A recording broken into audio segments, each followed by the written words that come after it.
Good morning, everybody. My name is Terry Wallace, and I am your diet diva on the internet.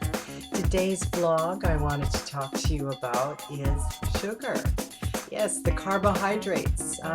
We do have ups and downs of sugar, and the common question I get asked almost weekly is, why do I crave so much sugar? Well, I'll give you a statistic.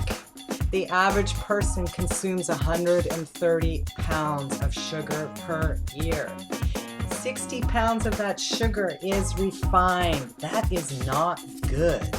Sugars are essential. They feed our anaerobic forms of life, but they can also cause us ups and downs, dippity-doos of blood sugar, mood swings, body composition changes, diabetes, heart disease, inflammation, arthritis, cancer. Oh boy, need I go on. So why I wanted to talk to you a little bit about this is because I have always wanted to address the main concern for people when it comes to weight loss. The main thing is to control our insulin production and manage it. So how do we do this? First and foremost, we must understand and learn what is a low glycemic carbohydrate. Carbohydrates come in three forms, and this is basic 101. Simple carbohydrates are your fructose, your fruit juices, your fruit sugars, okay, otherwise known as simple carbohydrates, okay? We also have the fibrous carbohydrates, which is your vegetables. I would always consider and indicate to people, you definitely want to stick to more green vegetables versus bright, softer vegetables if you are in fact wanting to drop some body fat, okay? Keeping it low. Complex carbohydrates are coming from our root vegetables and our breads, our cereal products, more whole complex carbohydrates. When we take them in, our body requires to digest them. Now, our brain does need sugars, but let me tell you, our brain doesn't need that much sugars. Our body is continually taking in carbohydrates, continually converting in the pancreas into glucose. Okay, now this is important for you to know. There's two places that this gets stored, the glucose. One is the liver, the other are your muscles. This is how we use our sugars for function, for contraction, for resistance training, for energy, for exercise, for output. Okay, once we use that up, we've got to remember that our liver is also storing our carbohydrates. Our brain needs it, but our brain only needs it in its equivalent to 2 cups of cooked pasta. That's it. Basically, our body is always using the fuels, and it's always turning over within 10 to 12 hours, okay?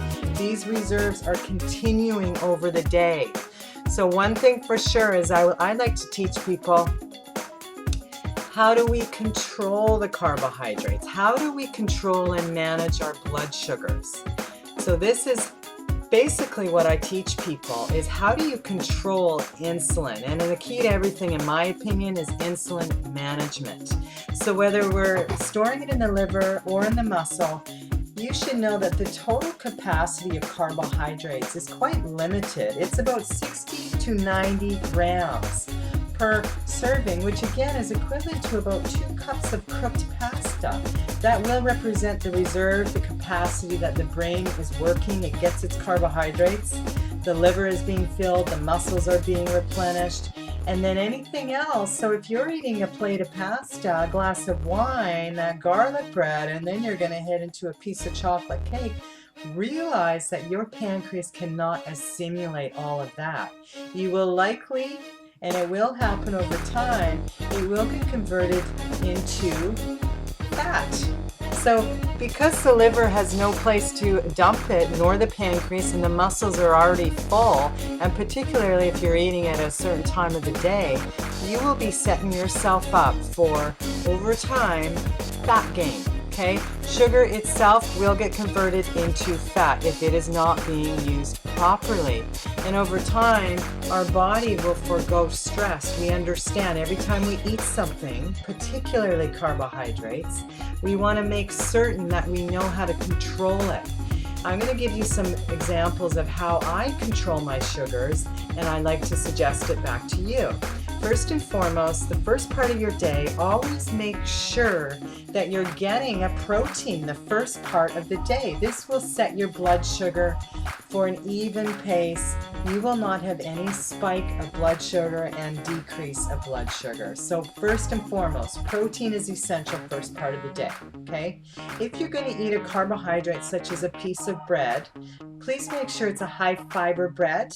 Try to avoid the wheat because wheat does trigger inflammation and insulin production, and it's not often tolerated by most people. So I'd suggest a high fiber bread like spelt or a kamut bread or rye or a pumpernickel, and these are often less glycemic, lower sugar. Always make certain that you're getting a high fiber bread.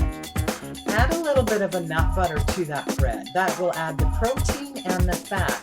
Those two macronutrients will actually retard the absorption of the carbohydrates into the pancreas, so it slows it down. And then it becomes a bit of it's like a drip feed that's happening. The pancreas can take in so much, processes it, sends it to the liver, the muscle, keeps repeating itself over time as you're exercising. And if you have a very high metabolic rate, then your body will constantly be repeating this cycle throughout the day, and you're going to be just okay.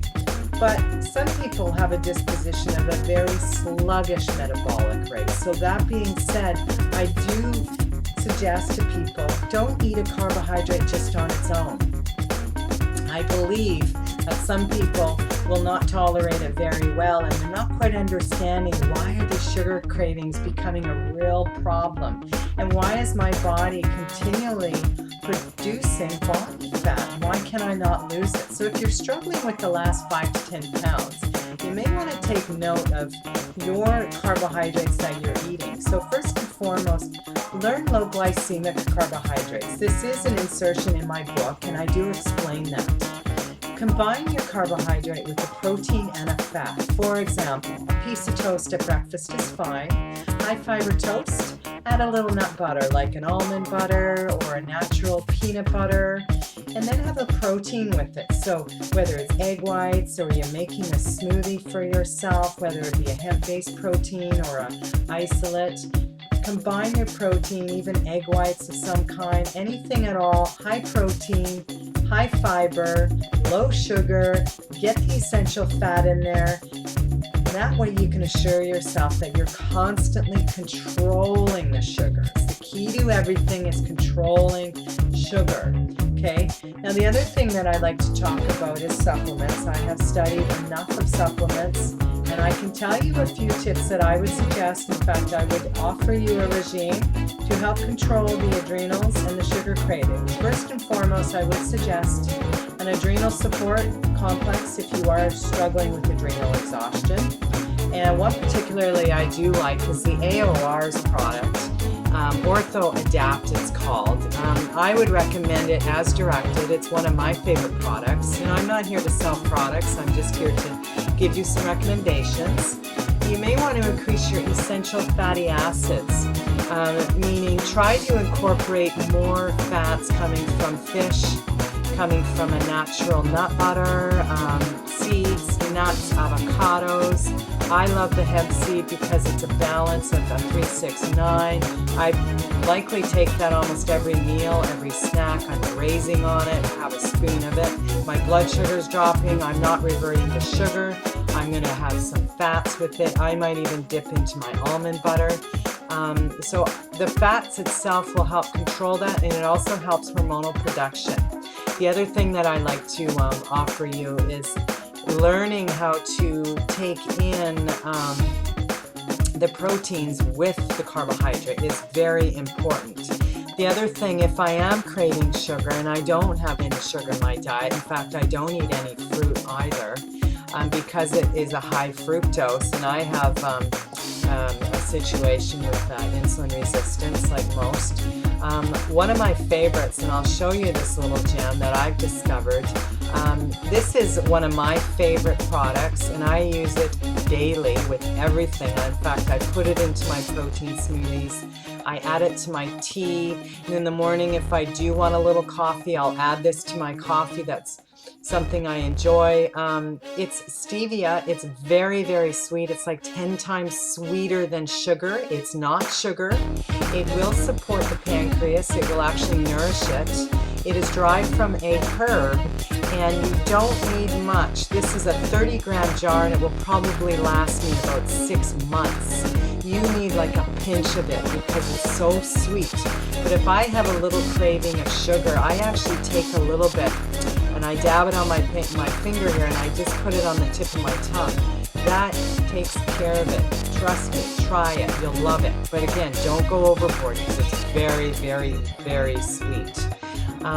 So one thing for sure, if you are drinking a lot of those carb-laden drinks, the high fructose, even the carbonated energy drinks, you may want to take those right out of your diet for a while and start doing maybe some herbal teas.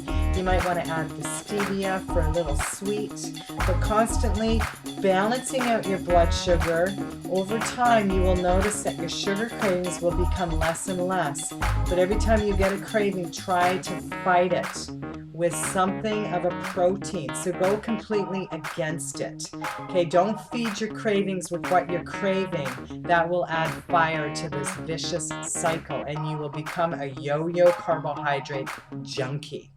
So that being said, if you want more information, I would encourage you to take a look at my book. Get on my blog site, www.yourdietdiva.net. Send me an email, find me on Twitter or Facebook, and I'd be happy to address your sugar cravings. And that's it for now.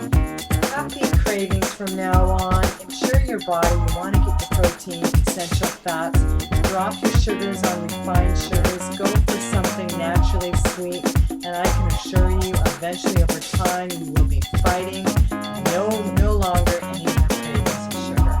That's it for now. Your Diet Diva. Have a